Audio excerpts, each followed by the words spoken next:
빛을 따라서.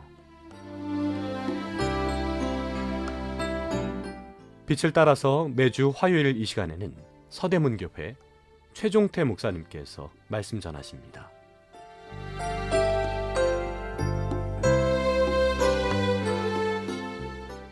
애청자 여러분, 안녕하십니까?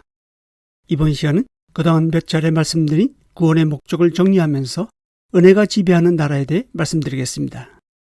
하나님은 우리를 죄와 사망 가운데서 건져주시면서 어떤 기대를 하셨을까요? 만약 다시금 옛사람의 습관으로 돌아가 죄에 찌들고 육체와 마음이 원하는 욕망대로 산다면 어떻게 되겠습니까? 하나님의 의도와는 다르기 때문에 하나님의 마음은 슬픔과 근심에 잠길 것입니다.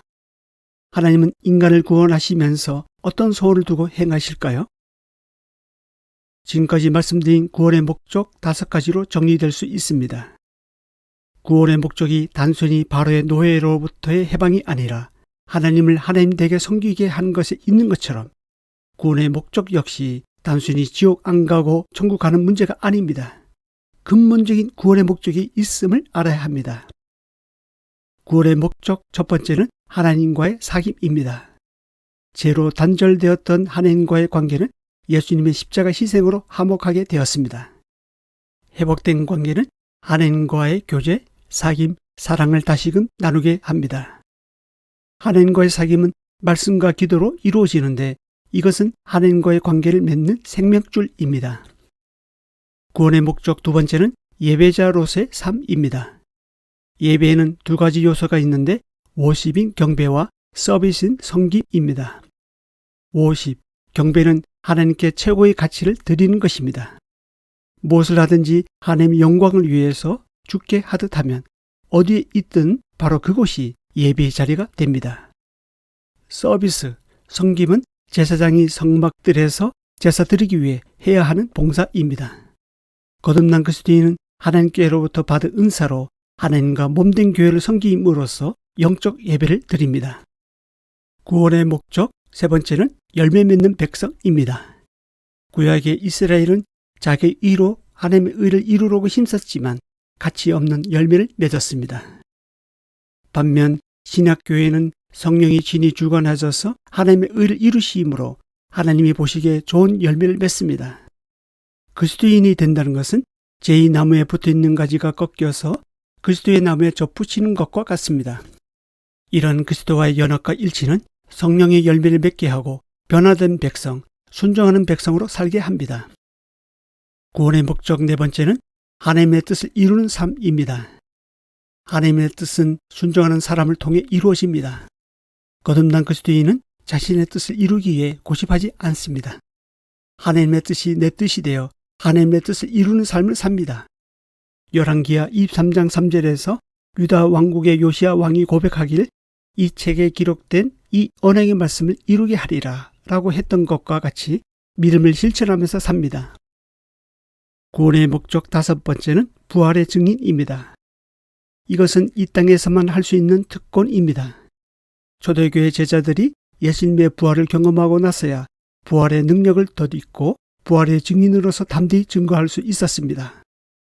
부활의 증인은 가서 모든 민족으로 제자를 삼아 또 다른 부활의 증인을 재생산해 냅니다. 이와 같은 구원의 목적 5가지는 서로 연결되어 있습니다. 하나를 순종하면 다른 것도 자연스럽게 따라옵니다. 좁은 의미에서 구원의 목적은 제사함이지만 근본적인 목적은 앞서 말씀드린 5가지라 할 수 있습니다. 이를 위해서는 죄가 없어져야 했기에 예수님이 십자가에서 죽으셨던 것입니다. 결론적으로 말씀드리면 거듭남, 구원은 국적 변경과 같습니다. 즉, 죄가 지배하는 나라에서 은혜가 지배하는 나라로 옮겨지는 것입니다.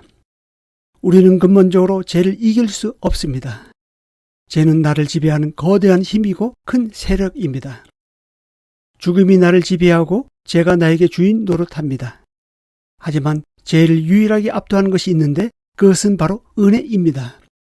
은혜의 지배 아래 있을 때 죄는 더 이상 힘을 발휘하지 못합니다.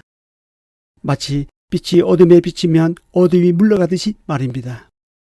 따라서 은혜와 사랑이 지배하는 나라로 옮겨진 성도는 더 이상 죄의 종으로 살지 않습니다. 의의 종으로 살아갑니다. 로마서 6장 17, 18절입니다. 하나님께 감사하리로다. 너희가 본래 죄의 종이더니 너희에게 전하여 준 바 교훈의 본을 마음으로 순종하여 죄로부터 해방되어 의에게 종이 되었느니라. 20절부터 22절까지입니다. 너희가 죄의 종이 되었을 때에는 의에 대하여 자유로웠느니라. 너희가 그때 무슨 열매를 얻었느냐? 이제는 너희가 그 일을 부끄러워하나니 이는 그 마지막이 사망이라. 그러나 이제는 너희가 죄로부터 해방되고 하나님께 종이 되어 거룩함에 이르는 열매를 맺었으니 그 마지막은 영생이라. 실제로 있었던 예화 하나를 들겠습니다. 어느 선교사가 길을 가다가 여자의 비명소리를 듣게 됩니다. 무슨 소리인가 하고 가까이 가봤더니 모자지간인 두 노예가 서로 다른 주인에게 팔려가는 순간이었습니다. 엄마 노예는 아들 노예를 산 주인에게 주인님, 저도 아들과 함께 사주세요. 저희 모자가 함께 열심히 섬기겠습니다. 라고 애원합니다. 새 주인은 노동력의 가치가 없어 보이는 엄마 노예에게 안 돼! 라고 뿌리치면서 아들만 끌고 갑니다. 그 엄마는 생명을 걸고 함께 있게만 해달라고 다시금 애원합니다. 왜냐하면 지금 헤어지면 다시는 못 만날 수 있기 때문입니다. 엄마도 울고 아들도 울면서 대성통곡합니다. 그 광경을 지켜본 선교사는 도저히 그냥 지나칠 수가 없었습니다. 다른 곳에 사용하려고 준비해 두었던 돈을 모두 털어 그 두 노예의 몸값을 치릅니다. 그리고 노예 문서를 찍고 자유인으로 풀어줍니다. 하지만 그 두 모자는 선교사 뒤를 쫓아와서 함께 있게만 해달라고 간청합니다. 마땅히 갈 곳도 없고 살 길도 막막한 것을 본 선교사는 그들을 자기 집으로 데리고 갑니다. 이제 두 모자는 노예가 아니라 자유인의 신분이 되었지만 그들은 선교사를 새로운 주인으로 알고 자발적으로 섬기고 있었습니다. 같은 일이라도 전과 같지 않았습니다. 전보다 더 열심히 수고했지만 전혀 힘들지 않았습니다. 왜일까요? 그 힘은 어디에서 나오는 것일까요? 시편 116편 12절입니다. 내게 주신 모든 은혜를 내가 여호와께 무엇으로 보답할까? 마치 이 시편 기자의 심정과 같이 두 모자는 자기들을 구해준 선교사의 사랑과 은혜에 붙잡혀 죽도록 충성하였습니다. 평생 수고하였지만 더 이상 노동이 아니라 사랑의 수고였습니다. 죽음도 아깝지 않았습니다. 이와 같이 예수 그리스도를 믿으면 죄, 사망, 사단의 노예에서 해방되어 하나님의 사랑과 은혜를 입은 자로서 자발적으로 하나님을 섬기는 의의 종이 됩니다. 이 방송을 듣고 계신 애청자 여러분, 구원의 목적은 단순한 제3이나 지옥 가지 않고 천국 가는 문제가 아닙니다. 구원은 마치 밭에 감추인 보화를 발견한 후 자기 전 재산을 정리하여 그 밭을 사는 것과 같습니다. 예수 그리스도야말로 내 삶을 올인할 수 있는 보화요 최고의 가치, 삶의 존재 이유이자 의미입니다. 아무쪼록 지금까지 들으신 복음대로 믿고 자라는 구원이 저와 여러분에게 임하기를 바라고 주님의 이름으로 축복합니다. 감사합니다. 빛을 따라서 지금까지 서대문교회 최종태 목사님께서 말씀 전하셨습니다.